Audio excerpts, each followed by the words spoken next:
Bonjour tout le monde. Good morning, everyone. Bienvenue à l'église Sunnybrae Dieppe. Welcome to Sunnybrae Dieppe Church. Nous sommes ravis que vous soyez ici pour se rassembler, pour louer Dieu ensemble, pour poursuivre Jésus. Je suis Olivier, je suis pasteur ici. I'm Oliver and I'm the pastor here. Et j'ai juste quelques annonces avant qu'on commence. Alors, en premier, si vous avez les enfants de 1 jusqu'à la 5e année, on a un programme pour les enfants qui commence à moitié du service. Alors, ils restent ici avec nous pendant la première partie. Et là, après la moitié, ils vont aller dans notre salle pour leur programme. So if you have kids with us this morning, we've got a kids program in the other room. It starts halfway through the service. So for the first part, they can stay in here with you, and then they'll have a program in the other room halfway through. Je veux juste annoncer quelques événements qui s'en viennent. Alors, en premier, ce jeudi soir, on a une réunion pour devenir membre officiel de l'Église. L'idée d'être un membre de l'Église, c'est que les chrétiens, on est tous un membre de l'Église de Christ, de la famille de Dieu, mais aussi c'est très important de faire un engagement à une Église locale, à une Église particulière, pour dire, je m'engage de servir ici, je m'engage de aimer les autres membres de l'Église, de aider les uns les autres à poursuivre Jésus. C'est vraiment l'engagement de la membership. Alors, ce jeudi soir, on va discuter de toutes ces idées de la membership et je vous invite, si vous assistez régulièrement à notre Église, j'aimerais vraiment bien vous parler de devenir membre officiel. So, this Thursday night, we have a membership meeting for anyone who wants to be a member. The idea of membership it's really a commitment to one another to help each other follow Jesus. It's a commitment to serve one another, to walk with each other, to accompany each other, to try to help each other become more and more like Jesus. And so if you have any interest in becoming a member of this church, or if you're a regular attender of our church, I would really, really love to talk with you about becoming an official member. So we're going to meet Thursday night at 7 p.m. If you're not on the email list, get on the email list by filling out the connection card on your chair, and I will send you the details of where and exactly that meeting will be happening. Deuxième chose, c'est qu'on est au milieu d'un projet ce printemps qui s'appelle Rayonnons ce printemps. This spring, we're in the middle of a project called Let's Reach Out Together this spring. Et il y a encore plusieurs événements qui s'en viennent et il y a des feuilles d'inscription sur la table en arrière. So there's a few events that are still coming up and there's sign-up sheets on the back. La semaine prochaine, samedi prochain, on va servir aux banques alimentaires, je pense. So next Saturday, we're going to be serving at the food bank, I think. J'ai parlé avec Lise qui l'organise et il y avait un peu de confusion avec le directeur de la banque alimentaire, mais je pense que ça va être réglé et je pense qu'on va faire quelque chose la semaine prochaine. So, assurez-vous de mettre ton nom sur la liste et je vais vous contacter pour confirmer si oui, ça va de l'avant samedi prochain ou si on va le reporter à une autre journée, okay? So if you want to at all help with the food bank, please put your name on the list and then I'll be able to contact you to know if we're going forward with next Saturday or if we're going to put it back to a different day. L'autre chose que je voudrais annoncer, c'est que à la fin de mai et le début de juin, on va faire une collecte de nourriture pour la banque alimentaire. Et on a besoin de bénévoles pour circuler, distribuer les flyers, les pamphlets, pour annoncer qu'on va faire la collecte. Et là, la semaine prochaine, la semaine suivante, après cela, on va collecter les aliments. So, on a besoin des bénévoles. On va être une petite équipe, mais quand même, le plus de monde qu'on a, le plus de nourriture qu'on peut ramasser. So, je vous invite le 30 mai et le 6 juin de nous aider avec la collecte des aliments. So we're going to do a food drive at the end of May, start of June. We're going to be a small group, I'm sure, but the more people we have, the more food we can collect. So I would encourage you to, if you're free the 30th of May or the 6th of June, we're going to pass out flyers announcing that we're getting food, and then the next week we're going to go around and collect the food. And so if you would be part of that, it would be amazing for us to contribute to the work of the Second Mile Food Bank in our city. Alors, je pense que c'est toutes mes annonces. La seule chose que je veux dire lorsque l'équipe de louange s'installe, c'est si vous voulez faire une contribution, faire une don à notre ministère financièrement, il y a deux façons de le faire. Il y a une boîte des offrandes en arrière et tu peux aussi donner en ligne.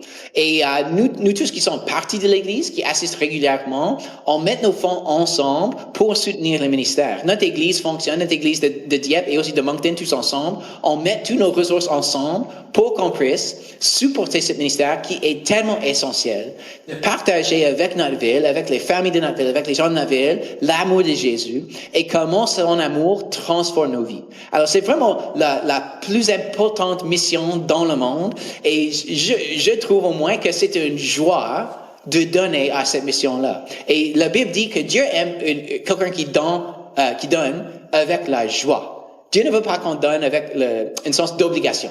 Mais si vous êtes ému par la mission de Jésus, là, ça nous donne de la joie à contribuer à cette mission-là. Alors, si c'est le cas pour vous, je vous encourage, je vous invite de donner aussi.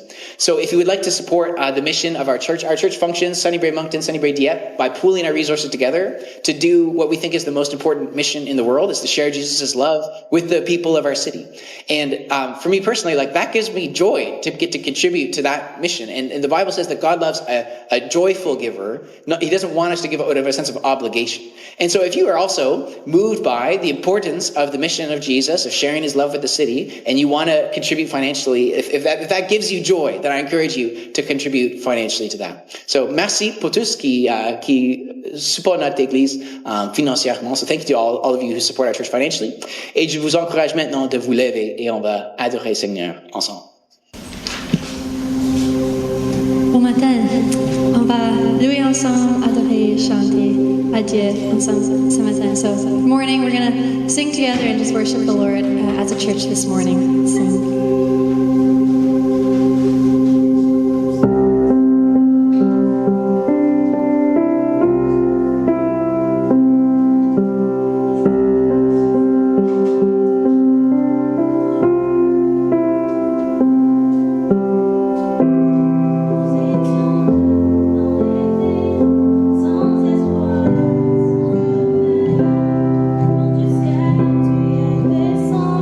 Pour nous montrer la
sa beauté est sans pareil.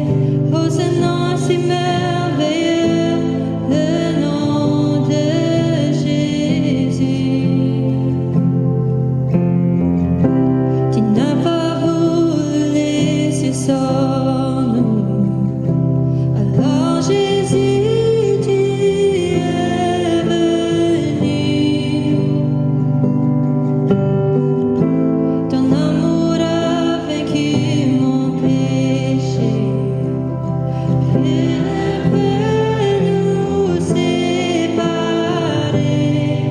Oh, ce nom si glorieux. Oh, ce nom si glorieux. Le nom de Jésus-Christ, mon roi. Oh, ce nom si glorieux. Sa beauté est sans pareil. Oh, ce nom si glorieux. Le nom de Jésus. Oh, ce nom si glorieux. Le nom de Jésus.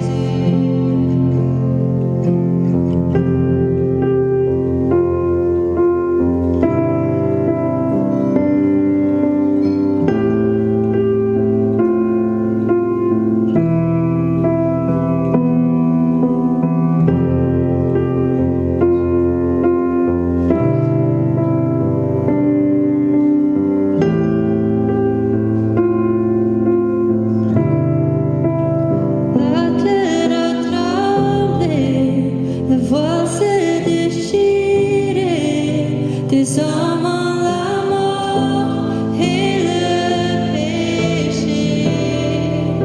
Les cieux chantent ta gloire, l'écho de ta victoire, car tu es le roi ressuscité. Tu es sans rival, tu es sans égal, Dieu du triomphe à tout jamais.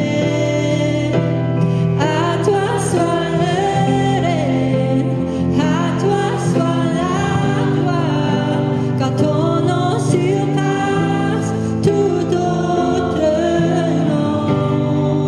Oh, ce nom victorieux, oh, ce nom victorieux, le nom de Jésus-Christ, mon roi. Oh, ce nom victorieux, sa puissance est sans pareil.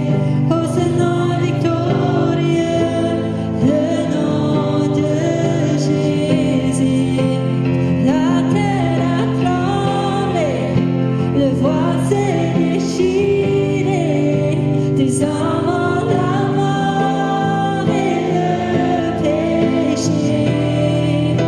Les cieux chantent ta gloire, l'écho de ta victoire, car tu es le roi ressuscité. Tu es sans rival, tu es sans égal, Dieu du triomphe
Tu es un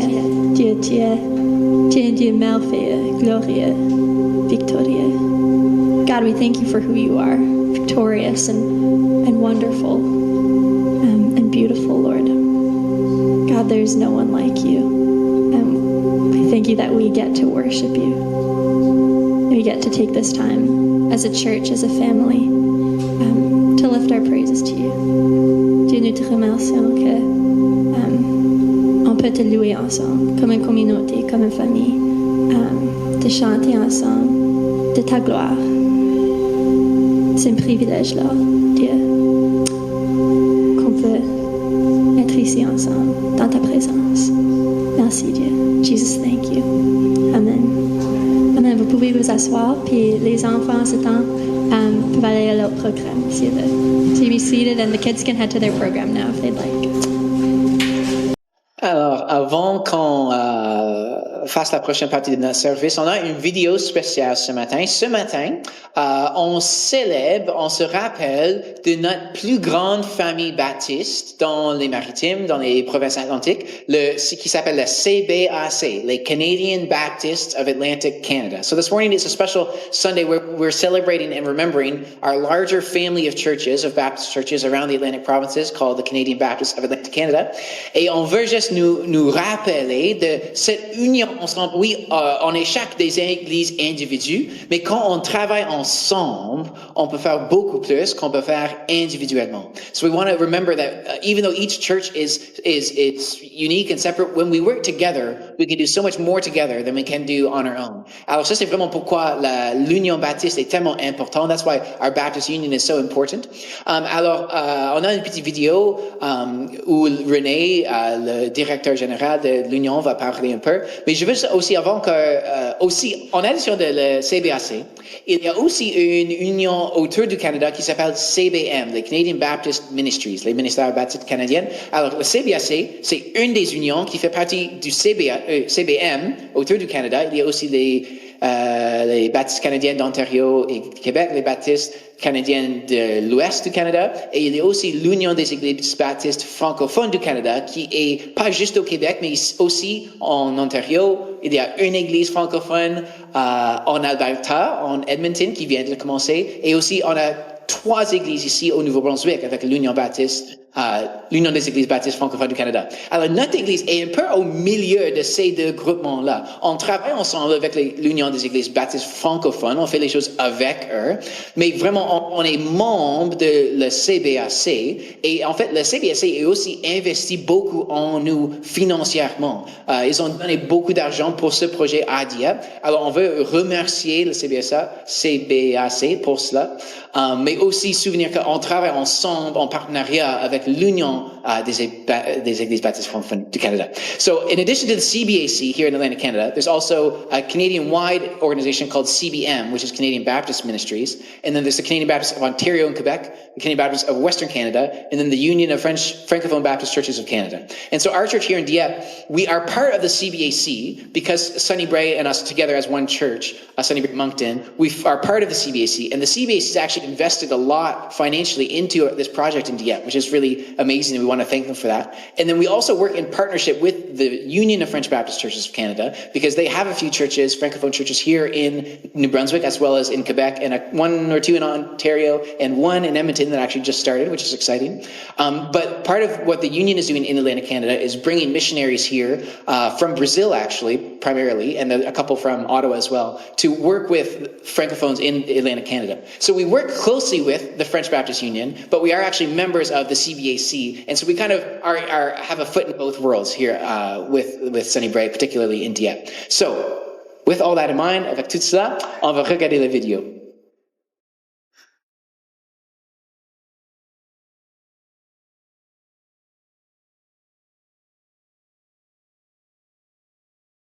Hi, friends. I'm Renee McVicker, Executive Minister for the Canadian Baptists of Atlantic Canada.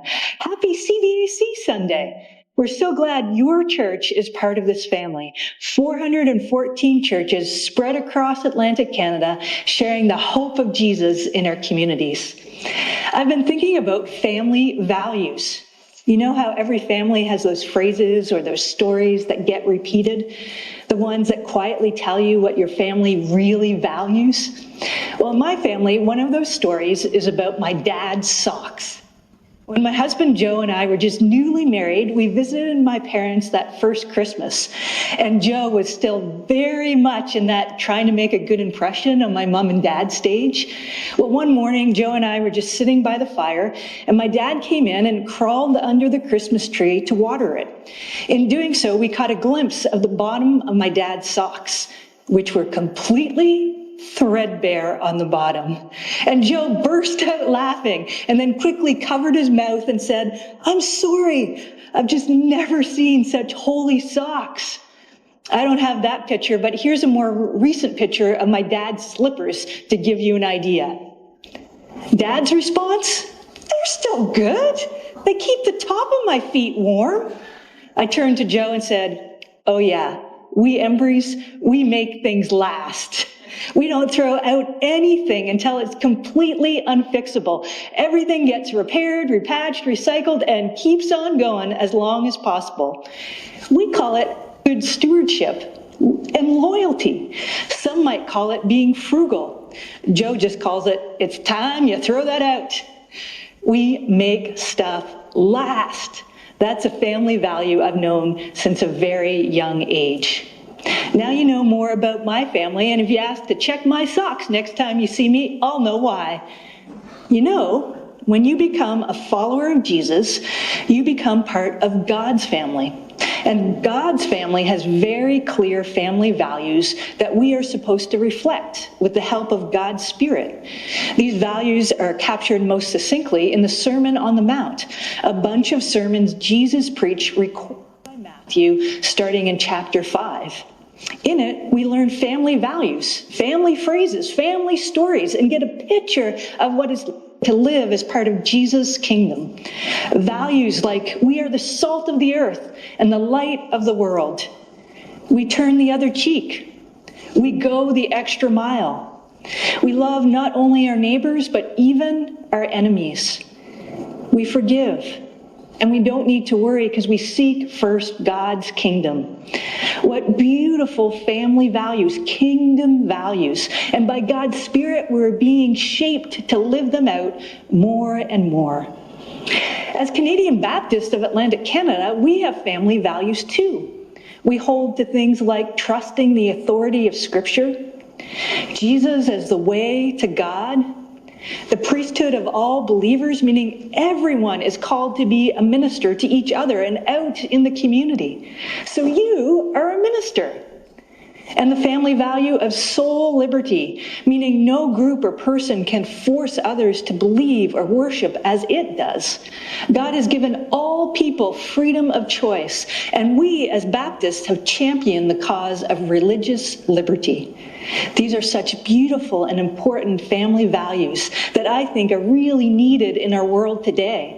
Today, I want to highlight one CBAC family value in particular, the value of association. That is, we believe we are stronger together. We're a family of churches who choose to walk together. We choose to encourage one another, whether we've been a follower of Jesus a long time or a short time, whether we're in a tiny little church or a large church, whether we're a rural church or urban church, whether our church is made up of new Canadians, old Canadians, or a beautiful mix of ethnicities. We are stronger together. In the CBAC family, we are here for each other, across churches and across provinces. We choose to help each other, pray for one another, support one another, because we are on the same mission. The same mission. Now, sometimes you may feel small. Sometimes it can feel like you're the only church or the only group of people trying to live this out in your community. But you're not. You're part of a family, 414 churches across Atlantic Canada, an amazing network of churches, pastors, volunteers, people, other followers of Jesus you can call on at any time, because we all have the same calling to share the hope of Jesus and be a fountain of God's hope in every community. You are not alone. We are a CBAC family who walks together and carries hope together. We're a family who lives out the hope of Jesus in our neighborhoods every day. Together, we're overflowing with hope, sharing the hope-filled gospel, creating hope-filled discipleship communities, offering hopeful care for our neighbors near and far, and praying hope-filled prayers for our church, our neighborhoods, and our globe. We are a CBAC family overflowing with hope. We are a family that includes you. We are a family who is seeing God call hope-filled leaders who helps to see them through a life of service. We are a family who sponsor refugees in their greatest time of need, and we welcome individuals from all different cultures. We are a family who is seeing God send out the next generation as missionaries into the rhythms of everyday life. We are a family who cares for the well-being of our pastors and staff by providing pension and benefits to sustain them throughout their ministry and in retirement. We are a family who value relationships, intentionally pursuing meaningful connections. We are a family willing to take on challenging conversations with one another and our neighbors in pursuit of God's justice. We are a family who care about our leaders. We make space for them to encounter God's restorative presence. We are a family that recognizes that great collaboration results in even greater impact as we partner together and generously resource ministry all across Atlantic Canada. We are a family overflowing with the hope of Jesus in Atlantic Canada. We're glad that you and your church are in the family. So welcome again to the CBAC family. We're so glad you're here. We are a family who is stronger because of you. We are a family overflowing with hope by the power of the Holy Spirit. On screen, you'll see a QR code and link to our CBAC website where you can go deeper into the stories we've shared, as well as find out more about the ways we connect as a family of churches. Thanks so much for joining us for CBAC Sunday. God bless you.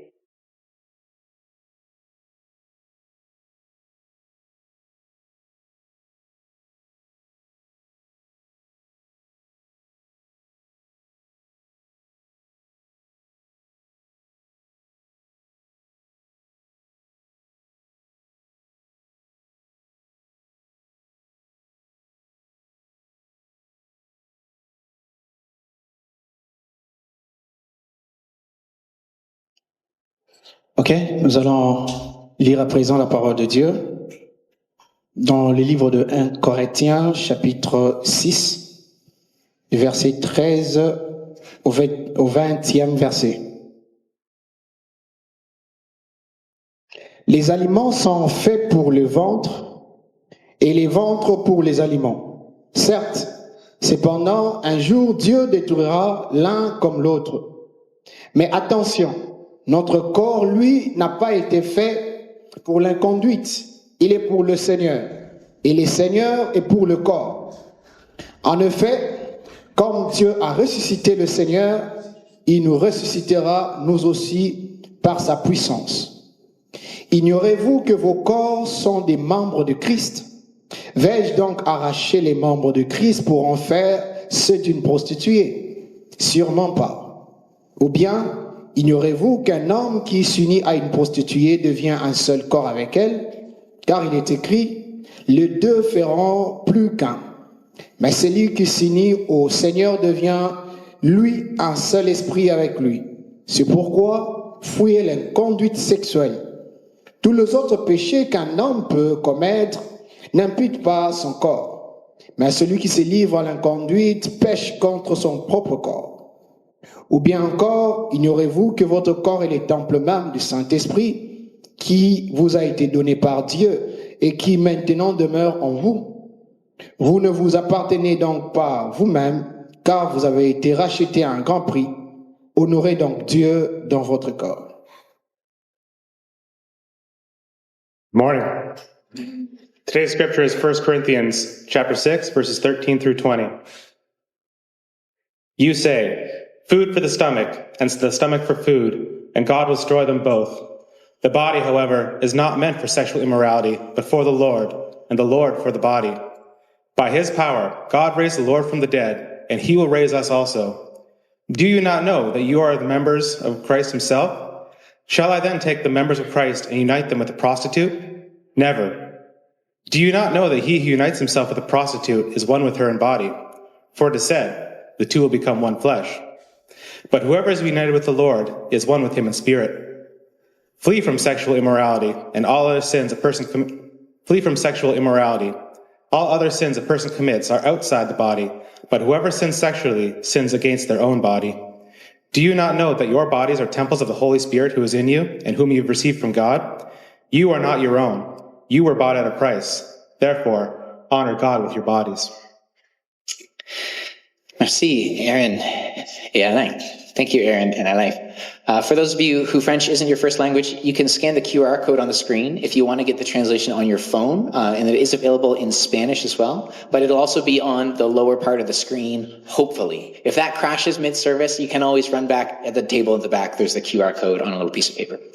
Alors, aujourd'hui, on va discuter d'un des sujets les plus inconfortables, les plus controversés dans le christianisme, un des sujets dans la Bible qui offense beaucoup de gens dans notre culture le plus. Mais aussi, je pense, c'est un des enseignements de Dieu les plus importants dans notre ère. Parce que l'impact de s'opposer au commandement de Dieu à cet égard cause peut-être certains des plus grands dommages dans notre culture actuelle. Et c'est aussi un sujet sensible aujourd'hui, parce que probablement chacun de nous, d'une façon ou d'une autre, est touché personnellement dans ce domaine. Et le sujet qu'on va aborder ce matin, c'est la sexualité. Nous suivons une série de messages qui s'appelle « Mise à part », où on discute de la sainteté. Comment, en tant que chrétiens, Dieu nous a mis à part. Il nous a invités d'être unis à Christ. Et en tant que chrétiens, parce qu'on est unis à Christ, on est saint, parce qu'il est saint. Toute la sainteté de Jésus est unie à nous. Et c'est la grâce. Par sa grâce, on est saint. Et aussi, tout notre péché est uni à Jésus sur la croix. Et c'est tout effacé. C'est tout payé. Ça, c'est ce que ça veut dire d'être saint, d'être mis à part. Alors, à cause de cette union-là, on est mis à part de notre culture, on vit différemment que les autres parce qu'on est unis à Christ. C'est déjà accompli, mais aussi que cette union, ça découle dans les comportements de notre vie, dans chaque aspect de notre vie. Ça transforme comment on vit notre vie parce qu'on est unis à Christ. Et un de ces aspects-là, c'est comment on exprime la sexualité. Alors aujourd'hui, on va parler de la sainteté sexuelle. Comment les commandements de Dieu dans ce domaine sont bonnes. Ils sont pour notre bien-être. Dieu n'est pas ici pour gâcher ou pour empêcher notre joie, comme les gens pensent souvent. Mais les commandements de Dieu sont pour notre bien-être, pour le bien-être de nos familles et même le bien-être de notre société en général. Je commence souvent mes prédications et je présente pourquoi je pense le sujet du jour est pertinent à nos vies. Et je dois vous expliquer pourquoi ce texte de la Bible est pertinent à nos vies d'aujourd'hui. Mais je pense ce matin, j'ai pas vraiment besoin de défendre la pertinence aujourd'hui. Je pense que vous êtes d'accord que notre culture est encore consommée par la sexualité. C'est tout le part dans nos pensées, dans les films, dans notre vie sociétale. C'est juste partie. Et ça fait du sens parce que la sexualité, c'est partie de notre humanité. C'est partie de notre vie humaine. Et je ne sais pas à propos de vous, mais pour moi et Lindsay, ça fait partie de notre vie en tant que couple. C'est une partie centrale de notre vie. Et c'est bien parce que Dieu a créé le sexe. Dieu l'a conçu. Quand il a fait les humains, il les a fait pour avoir les relations sexuelles. Dieu n'a pas créé Adam et Ève. Et puis, il dit comme, oh my, qu'est-ce que vous faites là? Comme si non, quand Dieu a fait les humains, il les a conçus pour avoir les relations sexuelles. Il a créé la sexualité. Et oui, il l'a créé pour la procréation, absolument, mais pas juste pour la procréation. c'est que bien après la ménopause, le sexe est encore possible. Je n'ai pas d'expérience personnelle avec ça ce matin, mais t'es permis de dire amen si tu veux à ce point. Mais oui, Dieu a créé le sexe aussi pour le plaisir, aussi pour fortifier l'union profonde, pour établir une connexion profonde entre un homme et une femme, pour fortifier l'union qui est créée dans le mariage. Comme on a lu dans notre texte de 1 Corinthiens 6, il commence, les aliments sont faits pour le ventre et le ventre pour les aliments. Ils sont en train de dire, les désirs du corps, comme pour manger, c'est naturel. Le désir pour la sexualité, c'est naturel. Dieu l'a créé, mais les Corinthiens, ils disaient aussi, si c'est naturel, on peut combler ce désir n'importe comment. Mais ça, c'est pas vrai. Paul dit, certes, cependant, un jour détruira l'un comme l'autre. C'est-à-dire, il y a quelque chose de plus profond, de plus important que notre corps et nos désirs. Et il dit, mais attention, notre corps, lui, n'a pas été fait pour l'inconduite. Il est pour le Seigneur, et le Seigneur est pour le corps. C'est-à-dire, notre corps est dédié au Seigneur, et le Seigneur, il veut le bien-être de notre corps. Ce n'est pas quelque chose d'inconséquent. C'est quelque chose d'important. Notre vie, notre âme est importante et notre corps est important. Les deux sont unis. Ce qu'on fait avec notre corps affecte notre âme. Ils sont unis. Et notre corps est le temple du Saint-Esprit. Alors, si nous sommes chrétiens, le Saint-Esprit de Dieu, il vit dans notre corps. Alors, ce qu'on fait avec notre corps est super important à Dieu. Paul aussi, quand on a lu, il donnait une mise en garde que la sexe crée une union entre deux personnes. Donc, il dit, on ne devrait pas unir notre corps avec des prostituées, unis dans l'adultère.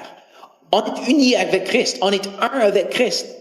Alors, Dieu, il a conçu la sexe pour être une image de cette réalité profonde d'unité. L'unité entre un mari et une femme expérimente, l'unité qu'ils expérimentent dans le sexe à l'intérieur de l'engagement du mariage, pointe à l'union profonde qu'on expérimente avec Christ spirituellement. Dieu l'a conçu pour un but, un objectif spirituel de nous montrer l'incroyable unité avec Christ. Le sexe est comme un petit signe de la réalité même plus grande de notre unité avec Christ. Alors ça, c'est la vision de Dieu pour la sexualité présentée dans la Bible. Ce n'est pas quelque chose, le sexe, ce n'est pas quelque chose de petit d'importance, c'est pas quelque chose de casual. C'est profond, c'est puissant, ça nous pointe vers notre unité avec Jésus. C'est belle, c'est incroyable, c'est bon. Dès le début, quand Dieu a créé les humains, il nous a donné le sexe comme un don, comme un cadeau, quelque chose de bon pour apprécier dans le bon contexte. En Genèse chapitre 2, quand Dieu a créé les humains, ça dit ceci. En premier, il a créé l'homme, et puis il a créé tous les animaux. Et ça dit ceci en verset 20. L'homme donna donc un nom à tous les animaux domestiques, à tous les oiseaux du ciel et aux animaux sauvages, mais il ne trouva pas d'aide qui soit son vis-à-vis. Alors l'Éternel Dieu plongea l'homme dans un profond sommeil. Pendant que celui-ci dormait, il prit un de ses côtes et referma la chair à la place. Et l'Éternel Dieu forma une femme de la côte qu'il avait prise de l'homme et l'amena à l'homme. Alors l'homme s'écria, « Voici bien cette fois celle qui est os de mes os, chair de ma chair.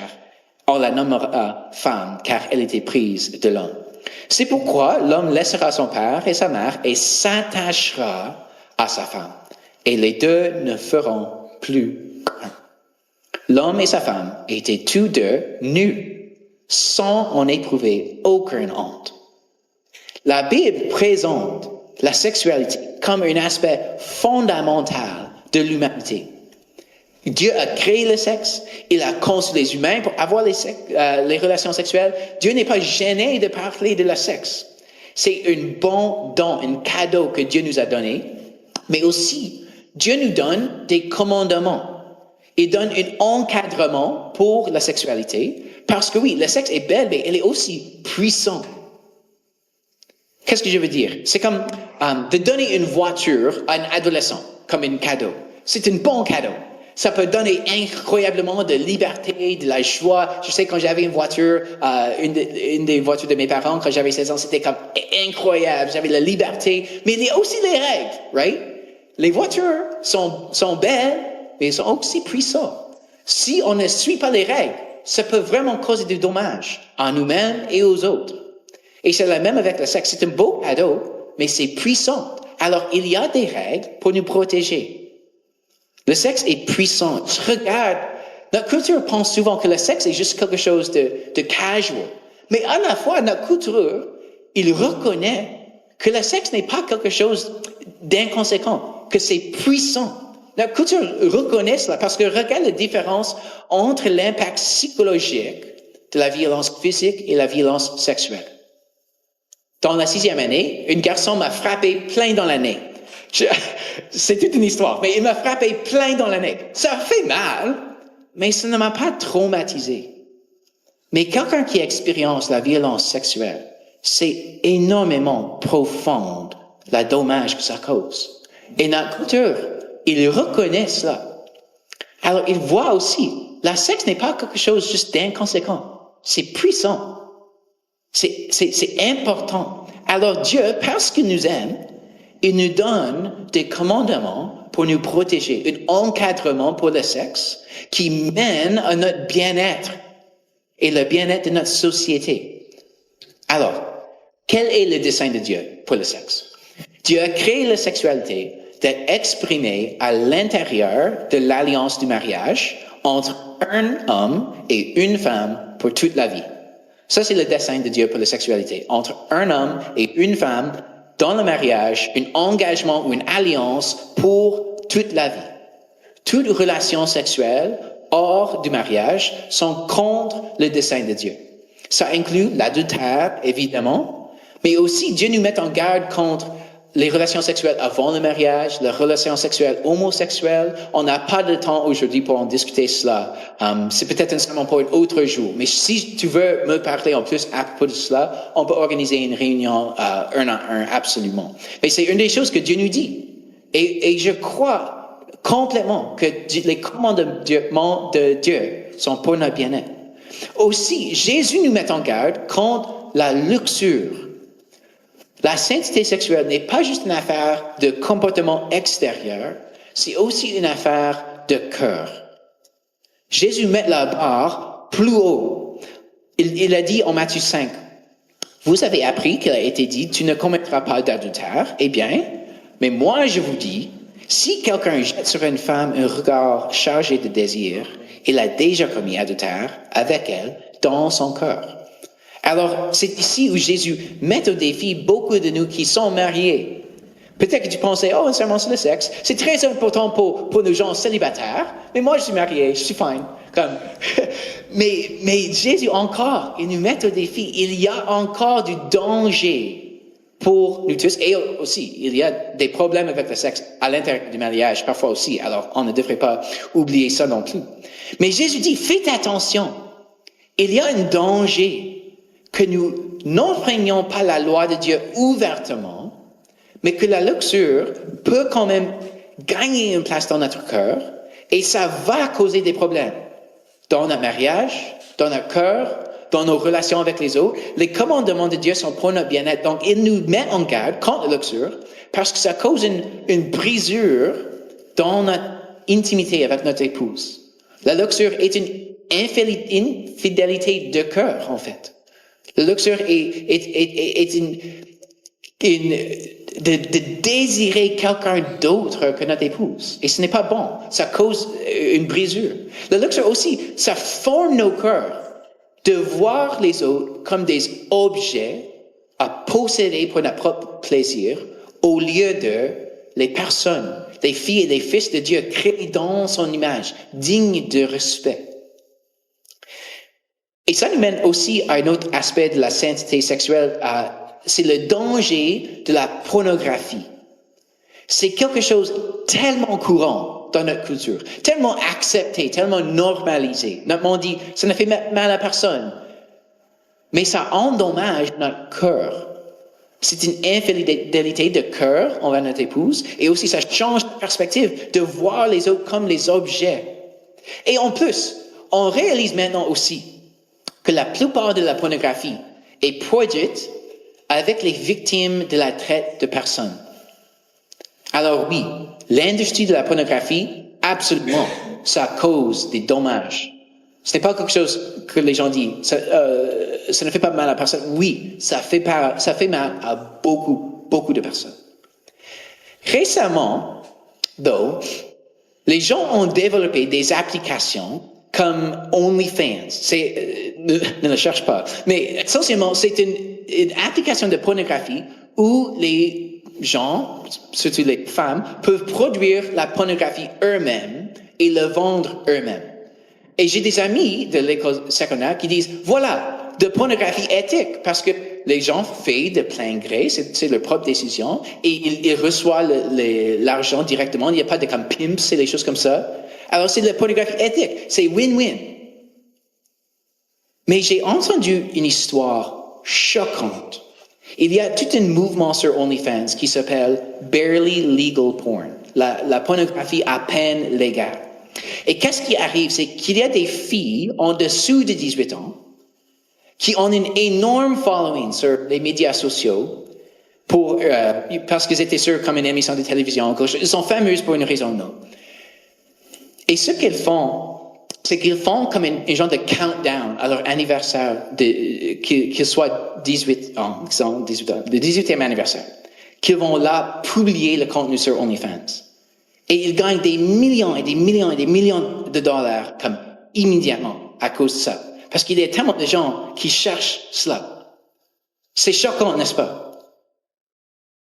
Alors, les gens disent que ce type de pornographie, ça cause pas de mal à personne, c'est éthique. Mais je vous demande, est-ce que ça c'est le type de monde où on veut que nos filles grandissent? Où elles sont présentées avec ce chemin vers la célébrité et la richesse, de vendre leur corps en ligne. Où les filles font un countdown à leur 18e anniversaire pour produire la pornographie, c'est fou. Ça démontre le résultat choquant et bouleversant d'abandonner les commandements de Dieu dans la société. Ça démontre un principe important à propos du péché et les commandements de Dieu, c'est que d'éviter le péché n'est pas juste une liste de choses que Dieu interdit pour aucune raison. Les commandements de Dieu ne sont pas aléatoires. Ils sont pour notre bien-être.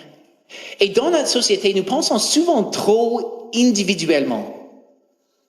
On pense, je peux regarder la pornographie et ça fait mal à personne. Ou moi et ma copine, nous pouvons coucher ensemble avant le mariage et on est fine parce un jour, on va se marier. Mais les implications du péché sont parfois ressenties au niveau sociétal. On pense que OnlyFans, c'est la pornographie éthique, mais regarde le type de monde que ça crée pour les jeunes femmes. Ma coiffeuse, en Nouvelle-Écosse, elle m'a dit qu'une fois, un de ses clients lui a demandé, « Hey, est-ce que tu fais OnlyFans? » Elle est comme, quel creep! Et je suis comme, c'est fou! Comment ça détruit les relations entre les hommes et les femmes dans la société. C'est incroyable. N'est-ce pas que le monde qui est créé par cette attitude vers la sexualité, ça dégrade les relations entre les hommes et les femmes. Les autres deviennent des objets à désirer et à posséder pour sa propre gratification, au lieu des filles et des fils créés dans l'image de Dieu, avec la dignité, digne de respect et de protection. Le monde qui est créé quand la sexualité est libérée des confins du mariage, ça déstabilise nos relations. Ça déstabilise les familles où les enfants sont élevés. Étude après étude confirme que c'est idéal pour les enfants de grandir avec les deux parents biologiques. C'est pas toujours possible et les enfants peuvent absolument s'épanouir dans les autres cas, mais l'idéal, ce qui est mieux, c'est de suivre le dessein de Dieu, que les enfants grandissent avec les deux parents biologiques, si possible. Et de l'abandonner, ce dessein de Dieu, ça cause du dommage. La libération prétendue de la sexualité, est-ce qu'elle a vraiment mené a plus de justice pour les femmes? J'en doute. Oui, absolument. Il y a des abus à l'intérieur de la mariage et on aurait dû adresser ces choses-là, mais je pense qu'on aurait pu les adresser sans abandonner au dessein de Dieu pour le sexe. Qui gagne quand la sexualité est séparée de l'engagement de la mariage? Normalement, en général, les hommes bénéficient disproportionnellement parce qu'ils peuvent recevoir sans faire un engagement à la mariage. Et là, ce qui arrive, il y a des études sur ça, c'est vraiment fou. Lorsque les hommes et les femmes, ils grandissent, ils âgent, les hommes peuvent disproportionnellement comme abandonner leur femme et marier quelqu'un de plus jeune. Et ça rend les choses beaucoup plus difficiles pour les femmes que pour les hommes, c'est-à-dire. Alors, cette idée prétendue que de libérer la sexualité des confins du mariage, que c'est pour la justice des femmes, je pense que c'est surestimé. Je pense que ça n'a pas mené à plus de justice dans la société. Et je dis, retournons au dessein de Dieu. Voyons que le dessein de Dieu est pour notre bien-être, c'est pour notre protection, c'est pour que nous fleurissons individuellement, en couple et dans la société. Les commandements de Dieu sont bons. Ils sont pour protéger notre joie et notre épanouissement à long terme et au niveau sociétal. Alors, faisons confiance à Dieu que ces commandements sont pour notre bien-être. Je veux aussi juste mentionner qu'on a parlé la semaine dernière dans le contexte de la sainteté. Il y a un danger aussi d'hypocrisie dans l'Église. Et je sais aussi que dans notre région ici, l'Église, et surtout les leaders des églises, étaient les pires abuseurs de le dessein de Dieu pour la sexualité. Il y a des cas bouleversants, des prêtres et des pasteurs qui abusent les enfants, des choses comme ça. C'est juste fou. Alors, je veux aussi garder en tête que, oui, je présente ce dessein de Dieu idéal pour la sexualité, mais les chrétiens n'ont pas toujours le suivi. Et c'est un problème sérieux qu'on doit se repentir, on doit faire tout qu'on peut pour éviter ces choses dans le futur. Ça, c'est pourquoi dans notre Église, on a des politiques pour protéger les enfants. On a les choses comme il n'y a jamais des cas où les adultes sont tout seuls avec les enfants dans notre Église. C'est une de nos règles. C'est comme la règle la plus fondamentale. Parce qu'on voit, ça c'est une des plus terribles choses que l'Église pourrait permettre de se passer. Et dans notre région aussi, il y avait ces cas-là. Et ce qui me bouleverse le plus, c'est que l'organisation ecclésiale savait que ça se passait. Et ils n'ont pas confronté, ils n'ont pas mis un arrêt à ces problèmes. Et que ça ne passe jamais encore, que ça ne passe jamais dans notre Église. Alors, retournons au dessein de Dieu pour la sexualité. Retournons au commandement de Dieu pour le fleurissement de notre communauté, de notre ville, de nos familles, de nos enfants. Alors, comment est-ce qu'on devrait répondre à ce message? C'est un message inconfortable, mais tellement important. C'est un message difficile parce que probablement chacun de nous n'a pas suivi parfaitement le dessein de Dieu dans ce domaine. Alors, comment est-ce qu'on répond? Avec tous les commandements de Dieu, c'est essentiel de garder en tête la vérité et la grâce de Dieu. Jésus, il a toujours incarné la vérité de Dieu complètement et la grâce de Dieu complètement. Et on a besoin des deux. On a besoin de la vérité. On a besoin d'entendre les commandements de Dieu, son dessein, parce qu'il nous révèle ce qui est vraiment bon, le chemin qui mène vraiment à la vie. Et il nous met en garde contre le péché, les choses qui vont empêcher et gâcher notre pleine vie. Et aussi, on a besoin de la grâce, parce que nous tous, nous n'atteindrons pas la barre, le standard de Dieu, chacun de nous, d'une façon ou d'une autre. Alors ce matin, probablement, certains de nous ont besoin de recevoir la vérité et certains de nous ont besoin de recevoir la grâce. Je vais lire un texte juste avant le texte qu'on a lu en 1 Corinthiens 6,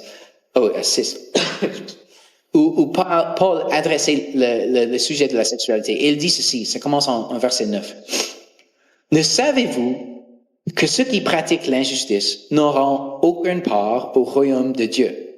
Ne vous y trompez pas, il n'y aura point de part dans l'héritage de ce royaume pour les débauchés, les idolâtres, les adultères, les pervers ou les homosexuels, ni pour les voleurs, les avares, pas plus que pour les ivrognes, les calomniateurs ou les malhonnêtes. Ces choses, Dieu dit, dans mon royaume, dans ma nouvelle création où la vie fleurisse, ces choses-là n'ont aucun espace. Et il dit, voilà bien ce que vous étiez. Ce que vous étiez, certains d'entre vous. Mais vous avez été lavés. Vous avez été purifiés du péché.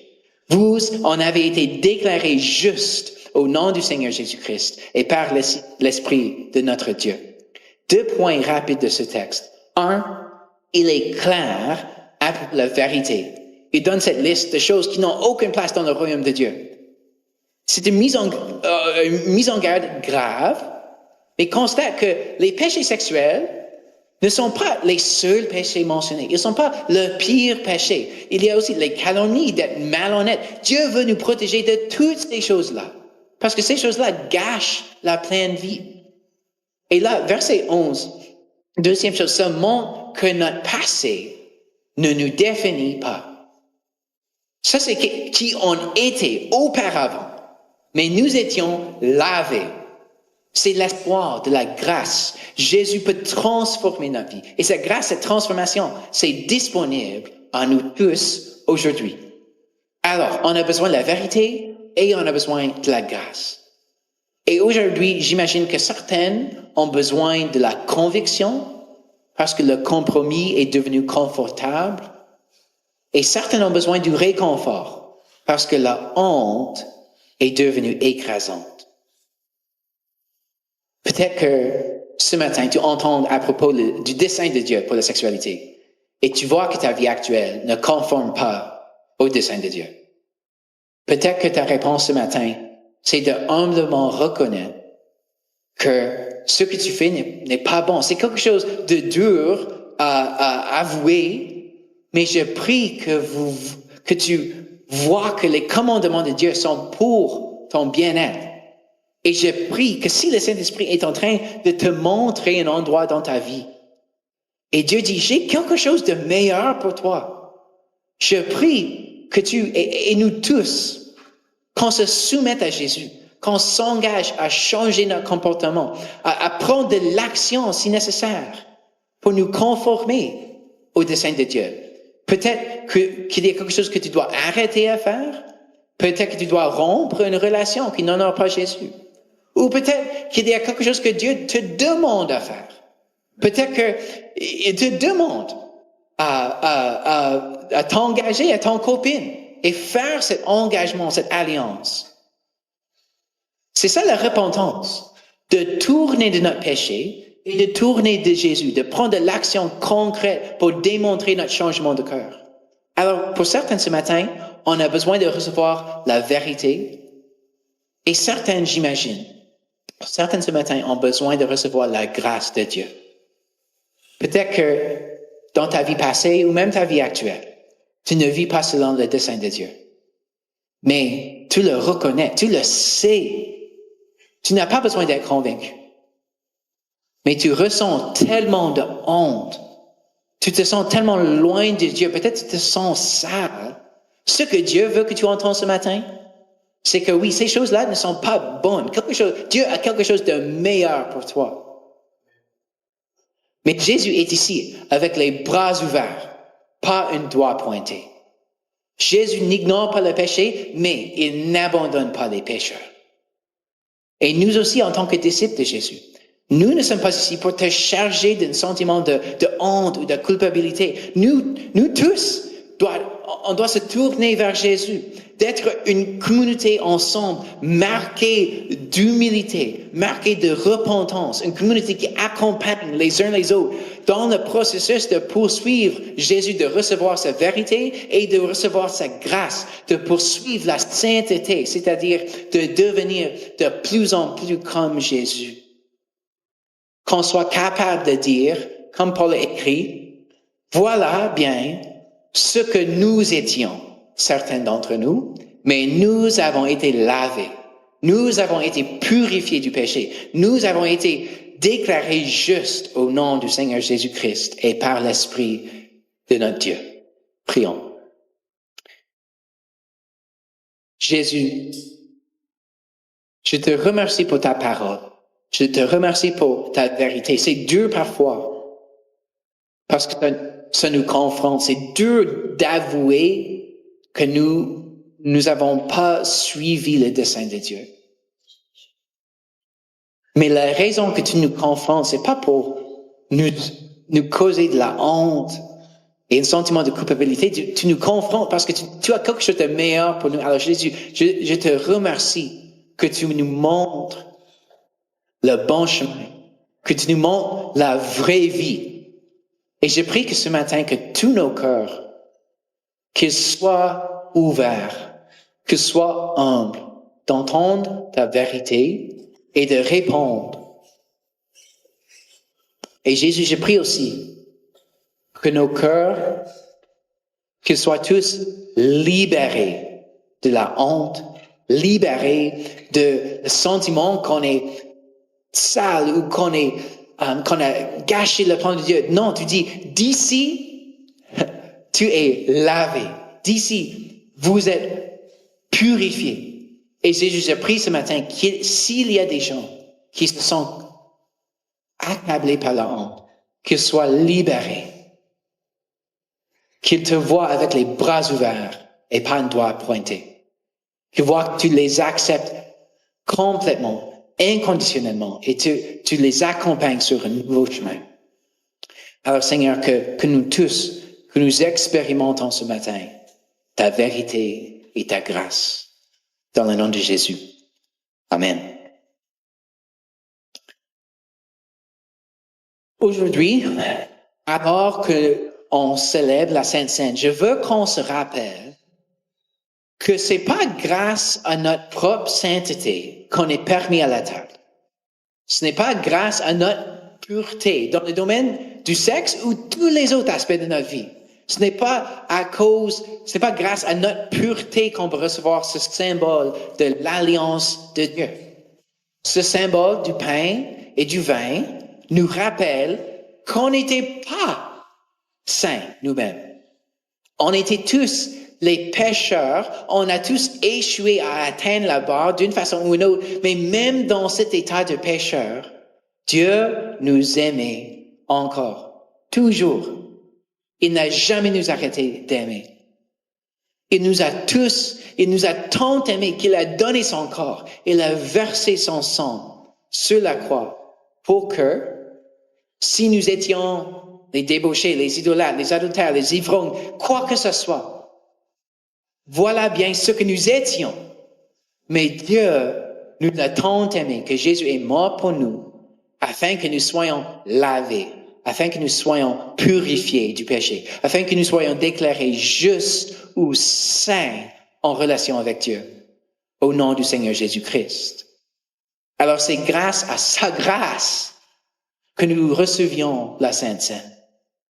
Donc ce matin, si tu te sens comme il y a quelque chose qui t'empêche à recevoir la Sainte Seine, si tu te sens comme tu as une telle honte que tu n'es pas digne, sache que Jésus a payé toute ta dette. Il ne reste rien à faire. Jésus a proclamé tout est accompli sur la croix. Alors si on confesse nos péchés, si on se repentit, notre péché est effacé. Nous sommes lavés, nous sommes purs, nous sommes saints. Alors nous recevions la Sainte Seine. Alors que l'équipe de louange joue, il y aura 3 stations ici en avant. Au milieu, il y aura du pain sans gluten pour ceux qui l'ont besoin. Et tout le vin est sans alcool, juste au cas où il y a des gens parmi nous qui ont des historiques avec l'alcool. Et je vous invite, c'est pas ta passé qui définit si vous êtes digne. Jésus nous a lavés. Jésus nous a purifiés. Alors, confessons nos péchés et recevons le symbole de l'alliance de Dieu.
Si tu pries encore, s'il vous plaît, continuez, mais je veux juste parler de ce chant vraiment vite avant qu'on le chante.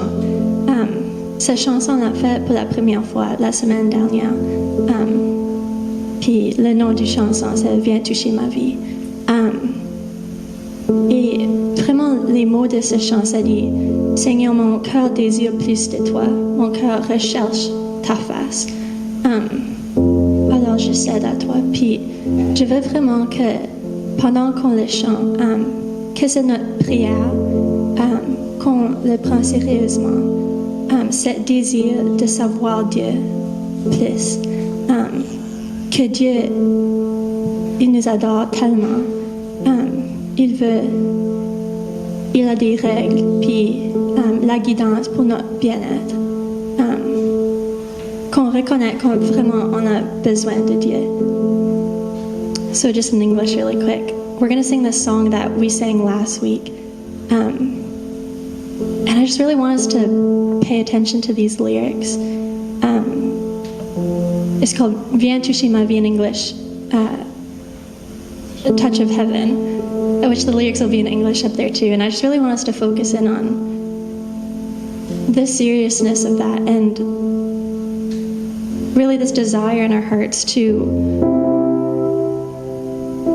know God more, to have Him speak into our lives, because we really need Him, that we can just recognize that together and to make that our prayer this morning as we sing this song. So whenever you're ready, I just invite you to stand and sing this together. Yeah, let's just make this our prayer this morning.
Jésus vient régner.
une dernière chant, Amour parfait, qu'on l'a fait plusieurs fois.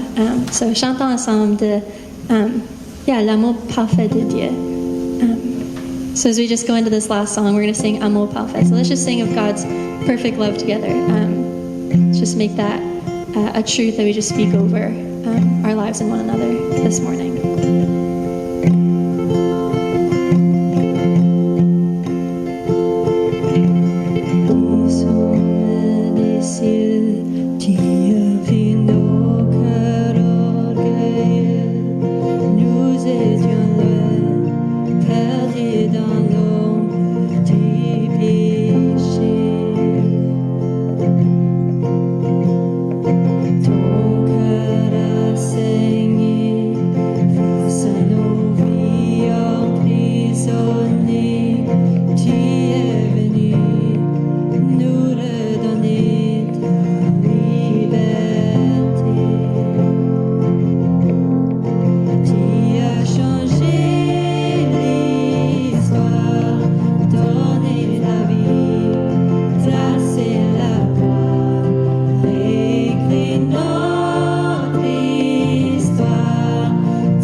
chasser l'obscurité par ta lumière.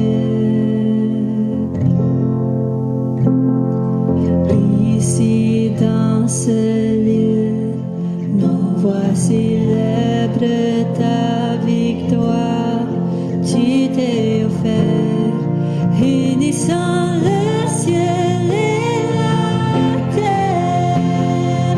Oh, ton amour parfait a tout renversé, remporté la mort ne pouvait gagner. Ton amour parfait a tout supporté, surpassé, rien ne pouvait t'arrêter.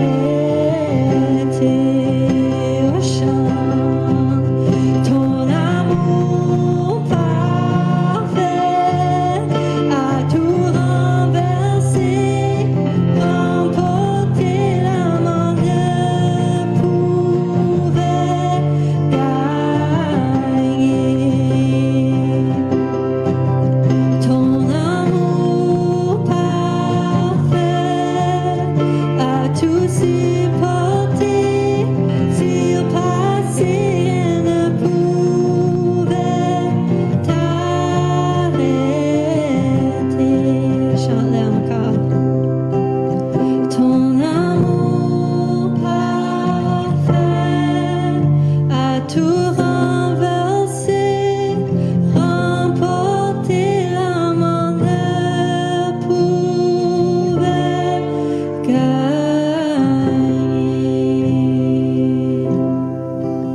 Ton amour parfait a tout supporté, surpassé, rien ne pouvait t'arrêter.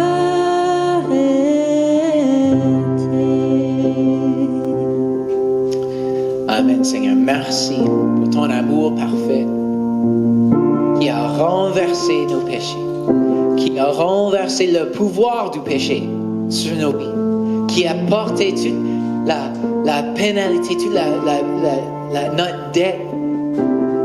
Que Seigneur, que ton amour nous a lavés, nous a purifiés, qui nous a montré une nouvelle voie, un nouveau chemin qui mène à la vraie vie. Et je prie, Seigneur, que ce matin, que tout le monde ici expérimente ton amour parfait pour eux.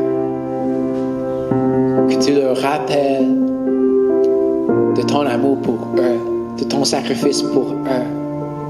Que tu les aimes juste comme il est, que tu les aimes parfaitement pour que tu leur montres que tu as quelque chose de meilleur pour nous que le péché.